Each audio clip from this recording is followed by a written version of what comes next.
இவ்வளவு தெளிவாக வர்ணித்து பேசப்பட்டிருக்கிறது. இப்படி ஒரு மனிதன் அவன் முஸ்லிமோ அல்லது இந்தோ அல்லது கிறிஸ்துவனோ யாராக இருக்கட்டும், அது இரண்டாவது. முதலில் நீ ஒரு மனிதன், நான் ஒரு மனிதன். ஒரு மனிதன் இன்னொரு மனிதனை மதிக்க வேண்டும். உனக்கு வரக்கூடிய வலியும் வேதனையும் அது அப்படியே எனக்கும் வரும் என்ற அடிப்படை நியதி, அடிப்படை மனிதநேயம், அடிப்படை மனிதம், இதையெல்லாம் ஒவ்வொரு மனிதனுடைய உள்ளத்திலே சிந்தனையிலே ஆழமாக பதிய வேண்டும் என்று இஸ்லாம் நமக்கு தெளிவாக சொல்லி தருகிறது. இப்படி இஸ்லாம் எல்லாவற்றையும் சொல்லி தந்த இஸ்லாம் அதில் மனித உரிமைகளை மீறுதல் பற்றியும் மிக தெளிவாக சொல்லியிருக்கிறது. இவ்வளவு சொல்லப்பட்ட செய்திகளுக்கு மத்தியில் இன்றைக்கு குறிப்பாக இன்றைய வாலிபர்களுக்கு மத்தியிலே, இன்றைய இளைஞர்களுக்கு மத்தியிலே அப்படி ஒரு சொல்லை நம்மில் யாரும் யாரையும் கூப்பிட மாட்டார்கள், யாரும் யாரையும் அப்படி அழைத்திட கூட விரும்ப மாட்டார்கள். அப்படிப்பட்ட ஒரு மோசமான ஒரு சொல்லுதான் இன்றைக்கு இந்த சமூகத்திலே ஊடுருவி கொண்டிருக்கிறது. அந்த சொல் எப்படிப்பட்ட சொல் என்று சொன்னால், சமூக வலைதளங்களில் அந்த சொல் பிரபலியமானதாக இருக்கிறது. வாலிபர்களுக்கு மத்தியிலே பிரபலியமானதாக இருக்கிறது. இளைஞர்களுக்கு மத்தியிலே வரவேற்கத்தக்கதாக இருக்கிறது. அதுதான் புள்ளிங்கோ. இந்த வார்த்தையை இளைஞர்களுக்கு மத்தியிலே சொல்லிவிட்டால் அந்த வாலிபனுக்கு காலு கட்டவரிலிருந்து தலை உச்சி வரைக்கும் ஜிவ்வுன்னு ஒரு கரண்ட் அவனுடைய உடம்பிலே பாய்கிறது.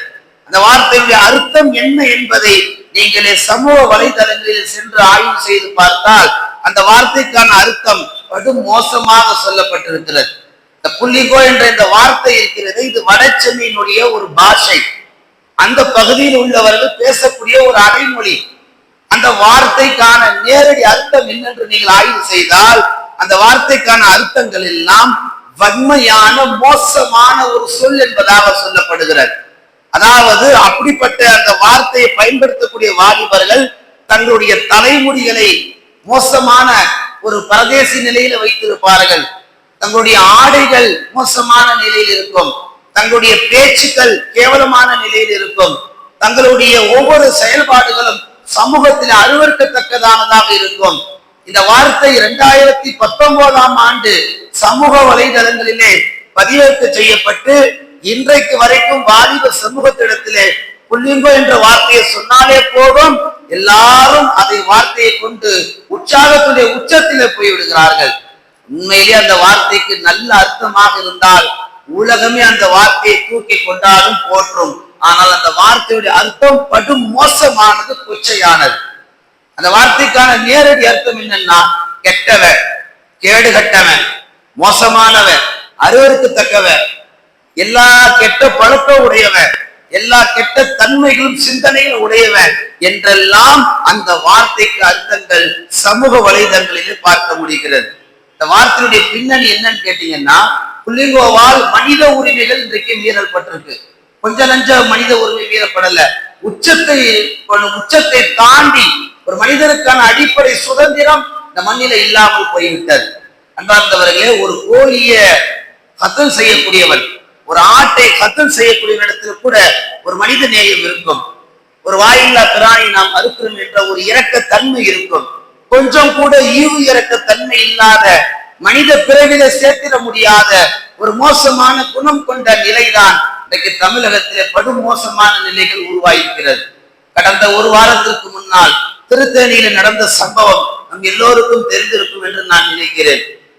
வட மாநிலத்திலிருந்து வேலைக்கு வந்த ஒரு 33 வயதுடைய ஒரு இளைஞன் ரயில்வே கேட்ல இருந்து இறங்கி ஓரமாக நடந்து வந்து கொண்டிருந்தவனை 4 வாலிபர்கள், ஏறக்குறைய ஒவ்வொரு வாலிபருக்கும் 17 வயது, சரியா ஒவ்வொரு வாலிபருக்கும் 17 வயது, 17 வயது மதிக்கத்தக்க 4 வாலிபர்கள் ஓரமாக தான் உண்டு தன் வேலை உண்டு என்று நடந்து வந்து கொண்டிருந்த அவனை வழிமறித்து அவனிடத்திலே நக்கலும் நயாண்டியும் செய்து அவனிடத்திலே மோசமான முறையிலே நடந்து கொண்டு கையிலே ஒவ்வொரு வாலிபனும் மோசமான ஆயுதங்களை ஏந்தி கொண்டு அந்த அப்பாவிய வாலிபனுடைய தலையிலே குச்சியால் அடிப்பதல்ல, கத்தியாலும் அருவாளாலும் அந்த வாலிபனுடைய தலையிலே கொஞ்சம் கொஞ்சமாக விளையாடி ஏறக்குறைய 30க்கும் மேற்பட்ட வெட்டுக்கள் கழுத்திலும் தலையிலும் உடம்பில பல பாகங்களிலும் அவனுக்கு காயத்தை உண்டாக்கப்பட்ட அந்த சம்பவம் தமிழகத்து மாத்திரமல்ல, இந்தியாவே அது ஒடுக்கி இருக்கிறது.